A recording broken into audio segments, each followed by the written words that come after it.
वेदनुते पङ्कजवासिनि देवसुपूजित सद्गुणवर्षिणि शान्तियुते जय जय हे मधुसूदन कामिनि आदिलक्ष्मि जय पालय माम्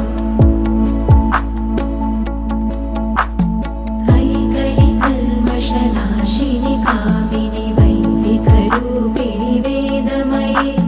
क्षीरसमुद्भव मङ्गलरूपिणि